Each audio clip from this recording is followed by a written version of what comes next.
السلام علیکم ورحمت الله وبرکاته. ستړي مشي ښه راغلاست او هرکلی درته وایم. تمه د روغ او جوړ به یاست. یو ځل بیا د تیر په څیر د شاهین داستان وخت را رسېدلی دی. قدرمنو دوستانو، د شاهین داستان 28مه برخه نن درته وړاندې کوو. له دې وروسته سبا ته درته د شاهین داستان وروستۍ برخه در اورو. نننۍ برخه هم له احساساتو ډکه او جالبه برخه ده. قدرمنو دوستانو، راځئ په نن خپرونه کې را سره د شاهین داستان 28مه برخه واورئ. تر دې وړاندې مو را سره د دې داستان 28مه برخه اورېدلې وه. هلته مو اورېدلي وو چې د ربیع او بدر او انجیلا او بشیر ودونه هم وشول. بلخوا د غرناطوی د کلابندۍ بیا 7 میاشتې پوره شوې وې. فردیناند ابو عبدالله ته د سولې لیک استولی و، خو موسی له لومړۍ مادې د لوستلو وروسته چې ویلي و وسله به کېږدئ مخالف شو او د هغوی پر وړاندې د پرېکنده جګړې تیاری نیول پیل کړل. او ابوالقاسم یې د بیا ځل لپاره فردیناند ته واستو تر څو فردیناند خپل شرطونه بدل کړي. دا چې په داستان کې وړاندې څه کیږي، یا فردیناند خپل شرطونه بدلوي او که څنګه جګړه کیږي او که څنګه بدر بن مغیره د دوی مرستې ته راحاضریږي او که څنګه، دا هغه څه دي چې تر ډیره به یې په نن خپرونه کې را سره واورئ.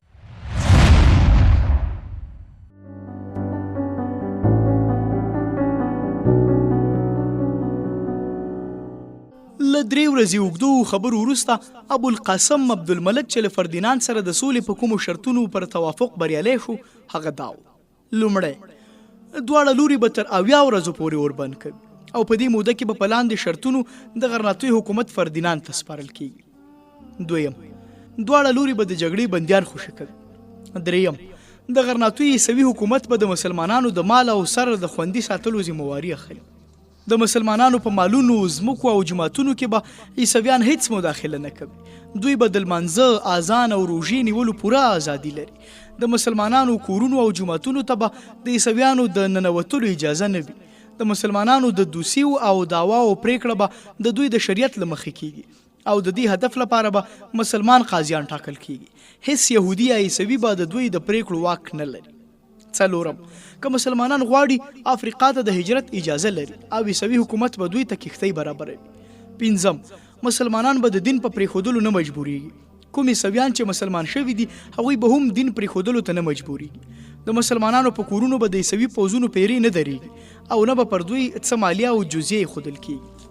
شپږم، سلطان ابو عبدالله ته به د غرناطوی پرېښودو وروسته د البشارت حکومت سپارل کیږي. اووم، تر 80 ورځو پورې به غرناطوه، الحمرا او ټولې وسلې عیسویانو ته سپارل کیږي.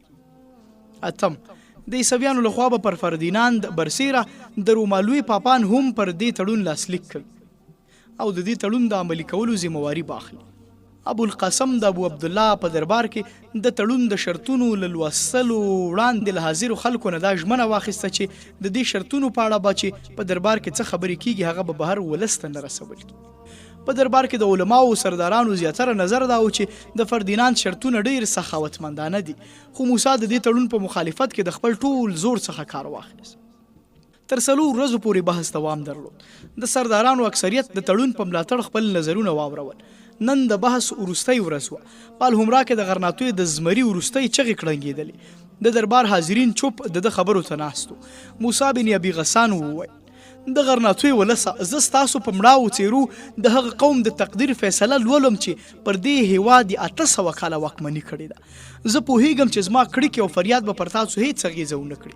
ستاسو په رګونو کې هغه وینه وچه شوې ده چې په الفاظو په جوش راتلی شي، خو پر دې سربیره چې زه پوهیږم غږ به مې له دې دیوالونو سره تر ټکر وروسته په فضا کې ورک شي، تاسو ته په څه ویلو مجبور یم. الفاظ مړیو ته د ژوند د اوبو کار نشي ورکولی، خو که په تاسو کې د ژوند کومه ساه پاتې وي نو زما خبرې په غور واورئ. د قیامت په ورځ به د الحمرا ماڼۍ دغه بیروحه ډبرې ګواهي ورکوي چې کله تاسو په خپلو لاسونو خپله مرۍ خپه کوله چا تاسو منع کول. کله چې تاسو د مرګ په خوب ویده وئ یو چا خو خوځولی او راپاسولی، او کله چې تاسو د ځان او خپل ولس لپاره د ذلت لاره غوره کوله یو چا د عزت مرګ لاره درښودله.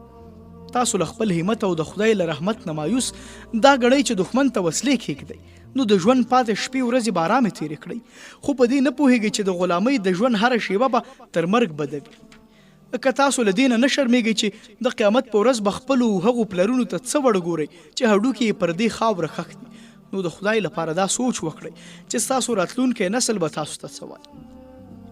تاسو ته له خپلو پلرونو نه حکومت په میراث پاتې شو او تاسو خپلو اولادونو ته څه شی پرېږدئ؟ غلامي، ذلت او رسوایي. که تاسو وسله کېښوده نو نه یوازې به زموږ د تیرو څو کلونو قربانۍ خوشې ولاړې شي، بلکې هغه ټولې وینې به خوشې ضایع شي چې د تاریخ بین زیاد له وخته تر نن په دې خاوره اتوې شوي. نن د قوم د شهیدانو ارواوې تاسو وینئ، د دوی د وینو سپکاوی مه کوئ. زما نن هم دا ایمان دی چې دا جګړه ګټلی شو. تاسو دا وایئ چې د غرناطوي خلک له لوږې نه تنګ شوي دي، خو آیا دا لوږه چې له بې زړه نه زړور جوړوي، آیا له زړور نه بې زړه جوړ کړه؟ که تاسو همت ونه بایلئ، ولس نن هم جګړې ته چمتو دی. موږ په 40,000 غازیانو په لوشه کې دښمن ته ماتې ورکړه. آیا 100,000 تنه اوس د غرناطوي دفاع او ساتنه نشي کولی؟ تر نن پورې موږ د غرناطوي د دیوالونو تر شا غلي وو، خو اوس به کفنونه پر سر وتړو او راوبوځو. که ژوندي پاتې شو نو ازادي به مو ساتلې وي، که شهیدان شو هم عزت به مو ساتلی. دا ځمکه به چې هره ذره زموږ د نیکونو د عزت داستانونه نقش دي، زموږ ذلت نه وي.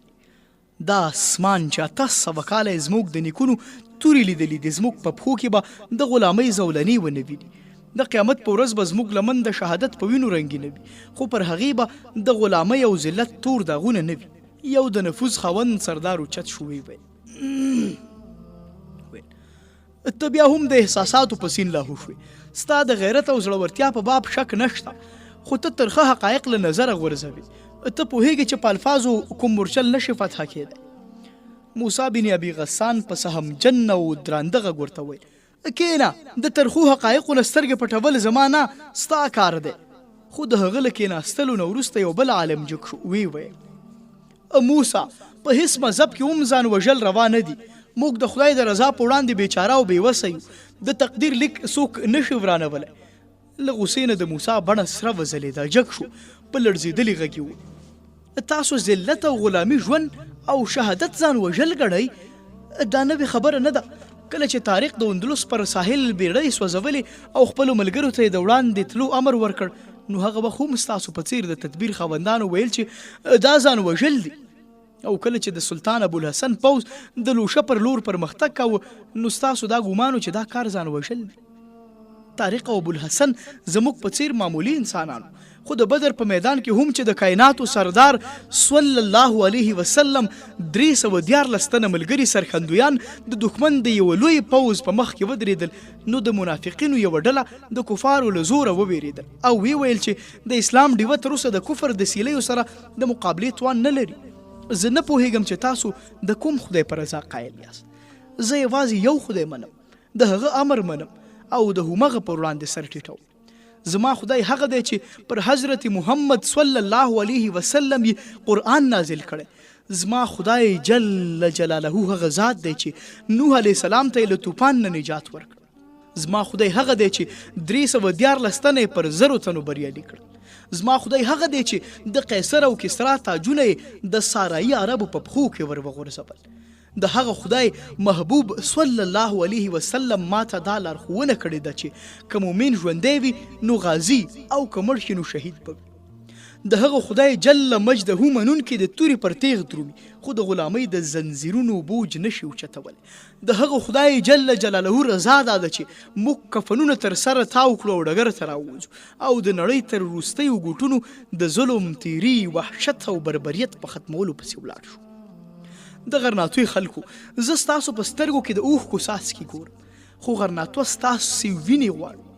د ولسونو د عزت او ازادۍ تاریخ په اوښکو نه لیکل کیږي. تاسو د ولس لارښوونکي یاست.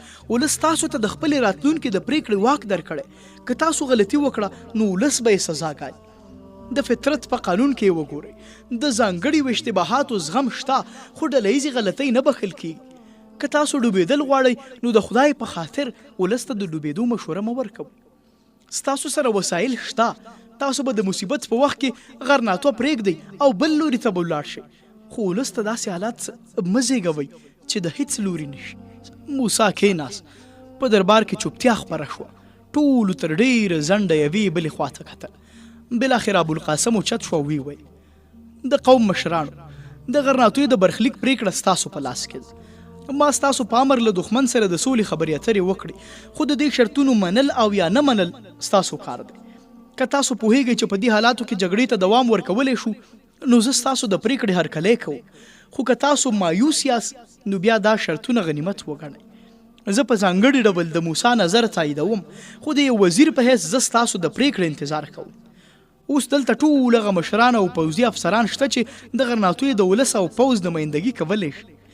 زه یوازې دومره پوهیږم چې که تاسو د جګړې د دوام پریکړه وکړئ، نو د دې نه زغمونکي حالت سره سره به ټول ولس یو ځل بیا راپاڅي.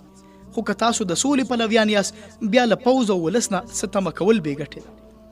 زه خدای جل جلاله ته دعا کوم چې د پریکړې په وخت مو لارښوونه وکړي. یو بربري سردار اوچت شو ویل، موسی بن ابي غسان ته معلومه ده چې موږ د ډېرې مایوسۍ په حالت کې هم په جګړه کې د هغه ملاتړ وکړ، خو اوس حالت داسې دی چې پردې اچول بې ګټې دي. د جګړې دوام دوه نتیجې کیدای شي، بشپړه فتح او یا بشپړه تباهي. خو د سولې په صورت کې به موږ د بشپړې تباهۍ نه بچو. بل سردار پاسېد او دغه خبرې یې تایید کړې. بیا څو تنه علما یو په بل پسې پاسېدل او ویل چې دا د خدای رضا ده، موږ د دې پر خلاف نشو جنګېدلی. د غرناطیو یو مفتی چې د اسلام په دین یې څو کتابونه لیکلي و پاسېد او ویل په دې کې شک نشته چې نصرانیان نن زموږ دښمنان دي، خو د سولې په حال کې به موږ ته په سوله ییزه فضا کې دوی ته د اسلام د تبلیغ موقع په لاس راشي او د نفرت دیوالونه به چې نن زموږ ترمنځ درېدلي دي په خپل رابلوي. زه هغه ورځې نږدې وینم چې د مسلمانانو دښمنان به د اسلام غوره سپایان او ساتونکي وي. د قرطبي یو مهاجر چې په خپل ذهانت یې په څو میاشتو کې د غرناطیو په دربار کې ښه محبوبیت او رسوخ موندلی و، دا خبرې تایید کړې.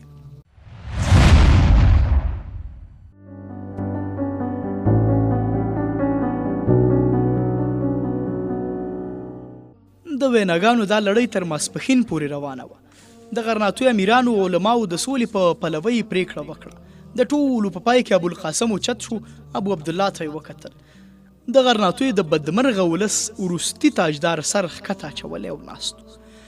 ابوالقاسم وویل، لوی پاچا، د ولس د مشرانو پریکړه دا ده چې د سولې دا شرطونه ومني.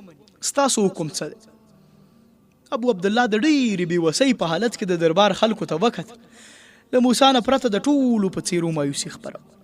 ابو عبدالله په غمجن اواز وویل، زما ګمان و چې د ولس دا مشران به د موسی له خبرو اورېدو وروسته خپله فیصله بدلوي، خو داسې ښکاري چې د بربادۍ د دې اور هېڅ چاره نشته چې ما په خپل لاس بل کړی و. ابو عبدالله نور هم څه ویل غوښتل، خو غږ یې په ستوني کې بند شو او سترګې وخللې شوې. ابوالقاسم موسی ته وکتل، د هغه له سترګو نه د غوسې لمبې بادېدې. ابوالقاسم وویل، موسی ته نور څه ویل غواړې؟ موسی د هغه په ځواب کې اوچت شو او تر یوې شېبې ځنډ وروسته یې وویل، زه د وروستي ځل لپاره تاسو ته خطاب کوم. له دې وروسته به زما غږ وانه اورئ. له نن نه وروسته زموږ لارې بېلې دي. زه د عزت په مرګ کې ستاسو سره ملګري کولی شم، د ذلت د ژوند لپاره ستاسو سره نشم اوسېدی. تاسو داسې ګڼئ چې د فردیناند د سولې په شرطونو کې تاسو ته د امن او دوستۍ پیغام دی. تاسو ګمان کوئ چې خپل ازادي دښمن ته وسپارئ، نو تاسې به په ارامه او سوده پاتې شئ. خو ځان ته دوکه مه ورکوئ. دا الفاظ له دې کاغذ نه ډېر بې ثباته دي چې پرې لیکل شوي دي. زما اروا د هغه ذلت له تصور نه لړزېږي چې تاسو ته به د فردیناند په غلامۍ کې در په برخه شي. کله چې دوی غرناطیو ته ننوځي، د دغه سخاوتمندانه الفاظو مفهوم به له یوې مخې بدل شي. تاسو فکر کوئ چې د فردیناند د پوځیانو په پیره کې به ارام خوب وکړئ؟ تاسو ګمان کوئ چې په دنیا کې له بې وطنه کېدو او ذلیل کېدو وروسته به د اسلام خدمت وکړئ؟ خو په یاد ولرئ، د فردیناند د حکومت له پیلېدو سره به په غرناطیو کې د وحشت او ستم داسې دوران راشي چې تر اوسه پورې په نړۍ کې کوم ولس نه ولید. هغه ژبه چې د خدای جل جلاله او رسول نوم واخلي غوڅه به شي. ستاسو لوڼې خویندې به په ډک بازار کې بې حرمته شي او تاسو به د تورې په څوکه عیسویان کړي. ستاسو لپاره به دغه پراخ او لوی محلونه نه وي، تنګ او تیاره زندانونه به وي. ځمکه به ستاسو اوښکې ویني او اسمان به مو آهونه اوري. زه به دا نندارې نه وینم. ما ته د ازادۍ مرګ اسانه دی، تاسو ته به د غلامۍ ژوند سخت وي. زه ځم، له دې وروسته به بیا ما ونه ویني. موسی ګړندي ګامونه واخیستل، بهر ته ووت. د دارالاسود له دروازې نه بهر د ابو عبدالله مور او میرمن ولاړې. د هغې په سترګو کې اوښکې وې. موسی یوه شیبه ودرېد، هغې ته یې وکتل او بیا په هماغه توندۍ وړاندې ولاړ. لږ ځنډ وروسته د ده د کور په دروازه کې د خلکو ګڼه ګوڼه وه. موسی پر خپل ښکلي اس سپور د محل له دروازې نه راووت. له سره تر پښو په زغره کې پټ و. خلکو چې دی ولید یو بلې خواته شول او ده له چا سره له څه خبرو پرته اس ته پونده ورکړه. د ښار له دروازې نه له وتلو وروسته د ده ګړندی اس د ګردونو په لړو کې له نظره پناه شو. تر اوسه پورې د غرناطۍ د زمري له سم برخلیک نه هېڅوک خبر نه شو. د ځینو خلکو ګمان دی چې د زونیل د سیند په څنډه د فردیناند له پوځ سره مخ شو او په جګړه کې شهید شو. ځینې نور بیا وایي چې د فردیناند پر پوځ ورګډ شو، څو تنه یې ووژل او بیا چې په خپله هم ډېر ټپي شو نو دریاب ته یې ور ټوپ کړ. موسی بن ابي غسان د تاریخ د هغو شخصیتونو له ډلې نه دی چې عادي انسان نه ګڼل کیږي او خلکو یې په مرګ باور نه کوه. د غرناطۍ مظلومو مسلمانانو تر یوې مودې پورې دا ګمان کوه چې هغه مراکش ته تللی او د دوی د مرستې لپاره لښکر تیار. خو د هسپانیې یو عیسوي مورخ انتونیو اګاپیدا لیکلي چې یو ماښام د زونیل د سیند په غاړه د فردیناند د لښکر 15 تنو نیزه وهونکو پر یوه سپور غږ وکړ. مسلمان شازلمي دوی ته د ځواب پر ځای پرې حمله وکړه او د نیزې په لومړي ګزارې د فردیناند یو پوځي ووژ. له هغه وروسته یو پر بل پسې د عیسوي ډلې د پوځیانو تر نیمایي زیات کسان ووژ. بالاخره دی په خپله هم سخت ټپي شو، خو بیا هم په ګونډو په خنجر مقابلې ته دوام ورکړ. کله چې لاس او پښو بالکل ځواب ورکړ او له حرکته بل ویدل نو یې د سا ورکولو په وخت کې هم د دښمن په لاس د اسارت ذلت خوښ نه کړ. په ډېرو هڅو یې ځان سمندر ته وغورځول. د ټپونو او ستومانۍ په وجه یې لامبو نه شوه وهلی او سپو په خپله غېږه کې پسې واخیست. عیسوي سپرو چې د ده اس راونیو د غرناطۍ د جګړې بندیانو دا خبره تصدیق کړه چې دا د موسی بن ابي غسان اس دی.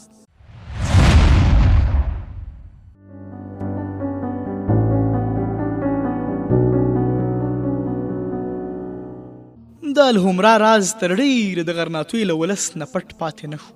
د ښار ځوانان چې موسی خپل ژغورونکی ګاڼه د امیرانو پر خلاف شو.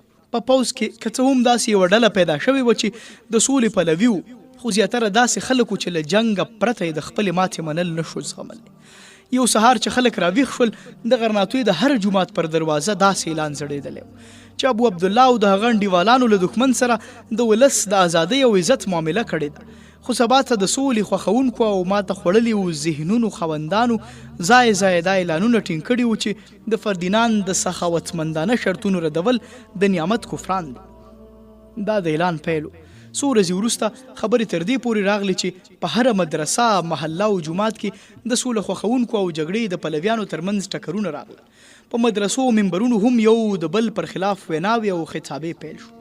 یو ماښام د ښار د ډېرو زیاتو خلکو د ابو عبدالله او نورو امیرانو پر خلاف درنه مظاهره وکړه. د سولې خوښونکو یوې ډلې د دوی د پوهولو هڅه وکړه، خو د خلکو د احساساتو او جوش دا حالت چې پر دوی ور پرېوتل. د دوی له ډبولو او زغلولو نه وروسته خلکو په ښار کې مارش وکړ او د داسې څو امیرانو او علماو کورونه یې وسوځول چې د فردیناند د جاسوسانو شک پرې کېده. په ښار کې د کورنۍ جګړې له ویرې ابو عبدالله تر 70 ورځو نه وړاندې ښار فردیناند ته د حواله کولو پرېکړه وکړه او بالاخره د 899 هجري قمري د ربیع الاول په 12مه غرناطوه د دښمن په ولکه کې ورکړه. ابو عبدالله په آس سپور شو، له الحمرا نه ووت. په ده پسې د ښار 50 تن امیران هم په رسونو سپاره. له ښار نه بهر فردیناند د ملکه زابیلا او د دوی لښکر کتارونه تړلي ولاړو. ابو عبدالله چې نصراني پاچا ته ورنږدې شو له اس نه کوز شو. د زیاتو هڅو سره سره یې اوښکې تر سترګو راوخوټې. فردیناند هم له اس نه پلی شو، هغه یې په غېږ کې ونیو. ابو عبدالله د الحمرا کنجي ورته ور وړاندې کړه، ویې ویل خدای تا ته د غرناطۍ واکمني درکړه. زما دعا ده چې هغه جل جلاله تا د رحم، عدل او انصاف وړ وګرځوي. ابو عبدالله ملکې زابیلا ته وکتل. ملکې چې د الحمرا د عظمت په وړاندې د غرناطۍ د وروستي واکمن بېکسي ولیده، اغېزه یې پرې وکړه. تر یوې شېبې پورې هغه یوه ښځه شو. زړه یې راډک شو، سترګې یې راډکې شوې او خپل خاوند ته یې وکتل. فردیناند چې د ملکې اشاره ولیده د ابو عبدالله د تسلی لپاره یې څه ویل غوښتل، خو ابو عبدالله چوپه خوله پاس پښه واړوله او جلب یې کش کړ. لږ ځنډ وروسته دی له هغه قافلې سره ملګری شو چې د ده د مال او شتمنۍ سره د اندرکس په لور روانه وه. په دغه قافله کې له ده سره د ده مور او میرمن هم ملګري وه. د فردیناند لښکر د فتح نغارې غږولې، ښار ته ننوتل. پاچا او ملکې له خپل مذهبي پیشوا نه وغوښتل چې په خپلو سپېڅلو لاسونو د الحمرا په منار د صلیب نښان ټینګ کړي. د غرناطوي د ښځو او ماشومانو سترګې د الحمرا په منارونو خښې وې. دې ښار چې تر پیړیو د اسلام غازیان له لرې فتحو نه بریمن د تکبیر په شعارونو استقبال کړي، اوس یې د دښمن د بري ترانې اوري. د الحمرا په برج تر اوسه د اسلام بیرغ رپېده. د غرناطوي ولس د خپل تقدیر دې ستوري ته کتل چې د تل لپاره لویدونکی. کله چې د غرناطوي هلالي بیرغ راټیټېدلو او پر ځای د صلیب جنډه اوچته شوه، نو یوه لوري ته د فردیناند سپایانو د خوښۍ سندرې ویل او بل لوري ته د غرناطوي د ولس زړه لړزونکي کرښې اورېدل کېدې. د یو فاتح ولس په رګونو کې د ژوند وینه چلېده او د یو مغلوب او مات ولس نظمونه لوېدل. ابو عبدالله دا له بشارت د یوې غونډۍ په څوکه خپل اس ودراوه. هغه د وروستي ځل لپاره غرناطوي ته وکتل او په زوره یې وشړل. زړورې مورې په حقارت امیزه لهجه ورته وویل، تا چې د کومې پاچاهۍ د ساتنې لپاره د میړونو په څیر خپلې وینې ونه بهولی شوې، اوس یې پر بربادۍ د ښځو په څیر د اوښکو تویولو څه ګټه لري؟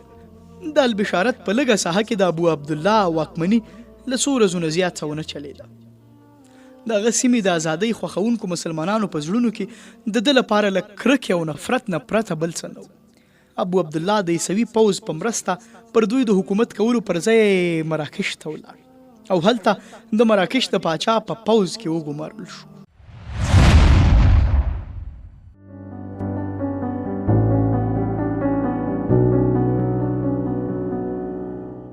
د موسی بن ابي غسان اندېښنې سمې وي. دا تړون چې د غرناطوي خلکو د امن او سوکالۍ پیغام باله یو د فریب دام او دوی پکې کېوتلي وو. تورې د قلم لیک منسوخ کړی و. فاتح د خپلې خوښې سره سم د تړون د شرطونو مفهوم بدل کړی او د مفتوح احتجاج هیڅ معنا نه درلود. د فاتح ولس مذهبي مشر فتوا ورکړه چې د مسلمانانو دین د هسپانیې د اتحاد په مخ کې خنډ دی. مسلمانان د حکومت وفادار نشي پاتې کېدای. د غرناطوي ولس د مراکش او نورو مسلمانانو د مرستې په انتظار دی. دوی جاسوسان دي او جلا دین، ژبه، جامه او کلتور یې د عیسوي حکومت لپاره خطر دی. حکومت یوازې هغه وخت د دوی د ساتنې ذمهواري اخلي چې دوی د خپل زړه د بدلون ثبوت وړاندې کړي او د دې ثبوت لپاره یوازې د دوی رسمي اعلان بس نه دی. دوی د دې لپاره چې امن خوښ رویت شي باید حکومتي دین ومني، نه یوازې په دنیا کې د امن لپاره بلکې د آخرت د نجات لاره هم دغه ده چې دوی باید اسلام پرېږدي او د عیسویت په لمن کې پناه واخلي. د مسلمانانو لپاره د جوماتونو دروازې تړل کېدې. دوی د لمانځه د ادا کولو او د اذان اجازه نه درلود. په بازار کې په عربي ژبه غږېدل یو ستر جرم. د غرناطوي هغه سترې مدرسې چې تر 8 پیړیو پورې لویدیځو هیوادونو ته د علم رڼا ورکړه، اوس یې د بندولو امر شوی و. هغه کتابتونونه چې د علم مشالونه پکې بلو د اور د لمبو خوراک شو. د غرناطوي نه بهر په سمسورو ځمکو او باغونو عیسویانو قبضه وکړه. سوداګر مسلمانان له خپلو دوکانونو او هستیو نه بې برخې شول. د لوټ او وژلو توپان راوالو. د غرناطوي یهودي سوداګر ډېر شتمن وو. هغوی د خپلو شتمنیو د ساتنې په خاطر لوټمارانو ته د مسلمانانو د شتمنیو راپورونه ورکول. دوی به حکومتي چارواکو ته لږ او ډېر سوغات ورکړ او بیا به د مسلمانانو کورونه پرې ولوټل. دا یوازې پیل و. هر نوی سهار د غرناطوي مسلمانانو ته د یو نوي مصیبت له پیغام سره راتل او هر نوی ماښام د لمر وروستیو وړانګو د دوی په څېرو د اندېښنو، مایوسیو او بېوسیو یوه نښه زیاتېده. د غرناطوي خلکو د حال په ژبه ویل چې اوس به څه کېږي، اوس موږ څه وکړو، اوس موږ څه کولی شو.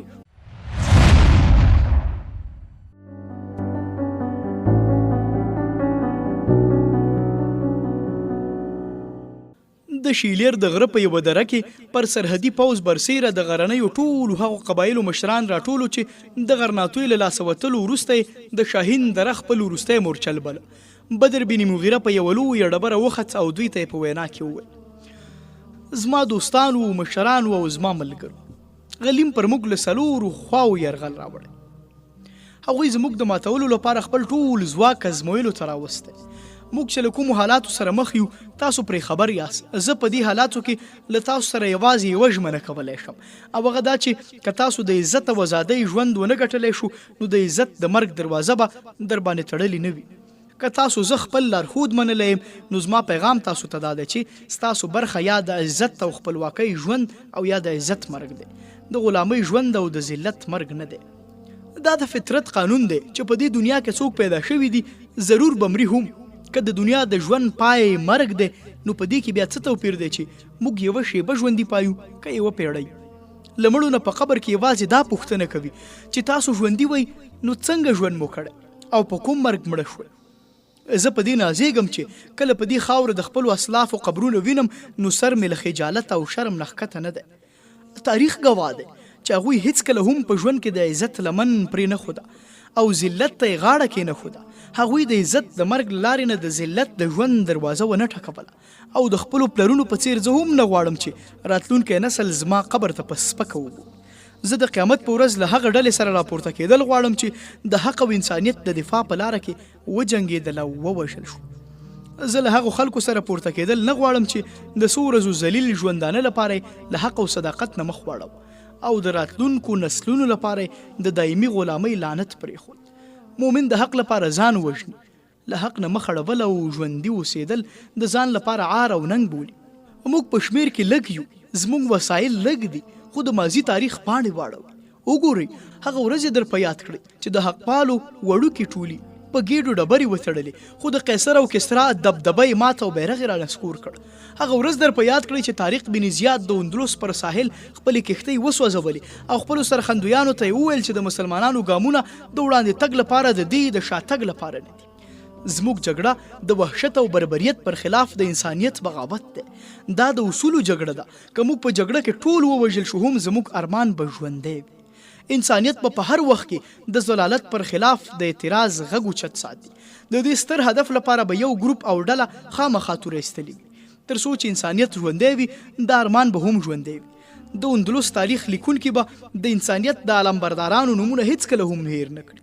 وخت د زمانې له مخ نه هغه لیک نشي ورکولی چې د ولس شهیدانې په خپلو وینو لیکي. د غرناطوي په اړه چې کوم احوالونه راځي هغه ډېر غموونکي دي. مسلمانان د تورې په څوکه د اسلام پرېښودلو ته مجبوره. د ظلم او وحشت لاسونه له څلورو خواو نه ورپسې دي. په بازارونو کې د مسلمانانو ژوند خوندي نه دی. په کورونو کې د خویندو لوڼو عزت په امن نه دی.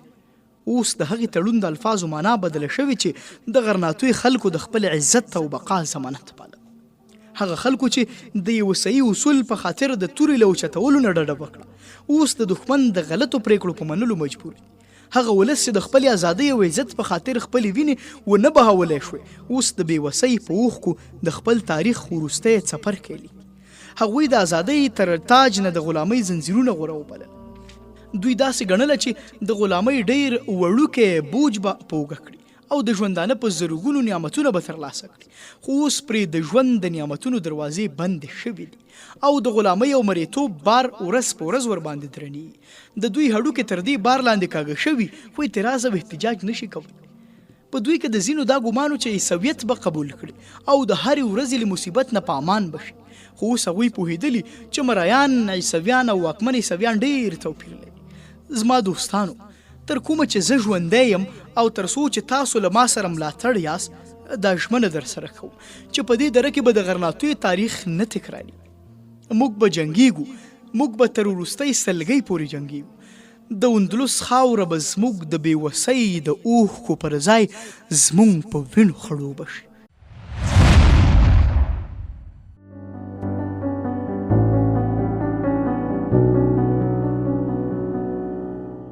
پر غرناطوه د عیسویانو د قبضې 7 کاله تېر شوي. د جنوب ختیځ د یوې وړوکې غرنۍ سیمې نه پرته پر ټول اندلس د دوی واکمني وه. کله چې د غرناطوي ولس د خپلې ازادۍ لپاره جګړه کوله د قرطبي، اشبیلي، تولیتلي او نور اندلس مسلمانانو دا ګمان کوه چې د غرناطوي د مسلمانانو جګړې له امله پر دوی د عیسوي واکمنو تیری او ظلم کیږي. که د غرناطوي مسلمانانو وسله کیږدي نو عیسویان به پر دوی هم بیا ظلم نه کوي. په اسپانیا کې به د امن او مذهبي لورینې یو مثالي دوران پیل شي. ځکه خو چې کله دوی خبر شول چې د غرناطوی ولس تسلیم شو، وسله یې کېښوده. نو دوی د عیسویانو د خوښۍ په خاطر د بری په جشن کې برخه واخیستله. د خپلو عیسوي واکمنو په دروازو کې راټول شول او د بری شعارونه یې ورکړل. د دوی مذهبي مشرانو هم اعلان وکړ چې دا بری یوازې د عیسویانو بری نه دی، زموږ ټولو فتحه ده. او په بدر او ملګرو د هیواد سره د غدارۍ او خیانت تورونه ولګول چې تر اوسه پورې په غرونو کې او د خپلواکۍ لپاره یې جګړه کوله. خو د تیرو 7 کالو په موده کې دا ورته څرګنده شوه چې د ظلم په ژرنده کې غرناطوی یوه داسې ډبره وه چې د 2 پلو ترمنځ یې ځای نیولی و او د دوی ډبرې د لرې کېدو نه وروسته د ژرندې دواړه پلونه یو له بل سره ولګېدل. د وحشت او بربریت سیلاب چې یوه موده د غرناطوی پر برید درېدلی و، د دوی د لارې د دې خنډ له لرې کولو وروسته په هر لوري په مسلمانانو پسې ورغی. د اندلس هغه مسلمانان چې د بری لپاره یې د غرناطوی ملګرتیا ونه کړه، اوس په ذلت، رسوایی او مظلومیت کې ورسره برابر. د وحشت لاسونو په هر کلي او ښار کې د انسانیت لمن شلول. عیسوي حکومت اعلان وکړ چې نور په اندلس کې د مسلمانانو لپاره یوازې 3 لارې دي: د اسلام پرېښودل، د وطن پرېښودل او یا مرګ. کومو خلکو چې عیسوي مذهب ومانه، هغوی د عیسویانو سره برابر حقوق ترلاسه نه کړای شول. واکمنو له هغوی سره په کرکه چلند کوه. د دوی په نیت بدګمانه و. پر دوی دا تورونه لګول چې پټ لمونځونه کوي، په کورونو کې په عربي غږیږي او عربي زده کوي. د غرنیو باغیانو د بری لپاره دعاګانې کوي. پر دې تورونو به په عمومي ډول سزا ورکول کېده. هغه مسلمانان چې د توحید د کلمې په ویلو یې ټینګار کوه، د ډېرې بدې سزا وړ بلل کېده. د هغو سرونه به په سیخونو داغل کېده، په ګاډۍ پسې به تړل کېدل او د جوماتونو په مخ کې به ژوندي سوځول کېدل. په دې حالاتو کې په لکونو مسلمانانو د مراکش په لوري هجرت وکړ. د شمال نه به کاروانونو د جنوب د بندرونو په لوري مخه وکړه او کوم خلک به چې په لاره کې له لوټمار نه خوندي پاتې شول او ساحل ته به ورسېدل، مراکش ته به د رسېدو په خاطر مجبور و چې په کښتیو کې به ډېره زیاته کرایه ورکړي. که څه هم د تړون له مخې د هسپاني حکومت د هجرت کوونکو مسلمانانو مراکش ته رسولو ذمهواري درلوده او فردیناند پخپله هم غوښتل چې په هجرت کوونکو باید تیری ونه شي، خو د حکومت نور افسران د تړون د نورو مادو په څیر د دې مادې عملي کولو ته هم چمتو نه. د شمالي افریقا مسلمانانو واکمنو خپلې ټولې بیړۍ د اندلس د مسلمانانو د راوستلو لپاره وقف کړې، خو د لکونو مسلمانانو د ایستلو لپاره څه وخت اړتیا وه. د غرناطوی خلک د عیسوي حکومت له ظلم نه په تنګ شول او بغاوت یې وکړ، خو حکومت په څو ورځو کې په زرګونو تنه مسلمانان ووژل او بغاوت یې غلی کړ. په جنوب ختیځ غرونو او ځنګلونو کې تر اوسه پورې د ازادۍ بیرغ رپېده. فردیناند د بدر بن مغیره د ځپلو لپاره څو ځلې لښکر واستو، خو هر ځل یې ماتې وخوړه. د عقاب د درې د مجاهدینو شمېر ورځ په ورځ کمېده. د دوی زیاتره ملګرو همت وبایله او هجرت یې وکړ، خو د بدر په اراده او تکل کې هیڅ بدلون رانغی.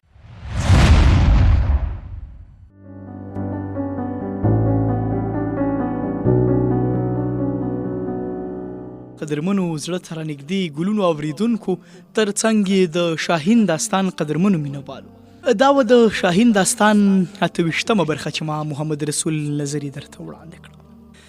داستان وروستي پړاو ته رسېدلی. سبا ته د دې داستان وروستۍ برخه درته در اورو. هغه برخه کې به راسره واورئ چې ربیعه، انجیلا، بدر او بشیر څه شول، چیرته ځي او څه کوي. وروستۍ برخه او وروستی پړاو راسره په سبا خپرونه کې واورئ. محمد رسول نظري در څخه د اوس لپاره خدای پاماني اخلم. پاک الله مو مل شه تر سبانۍ وروستۍ برخې چې یو ځل بیا ستاسې درنه حضور ته حاضرېږم. په بخونکي او متعال رب مو سپارم. پاک الله مو مل شه. د خدای پامان.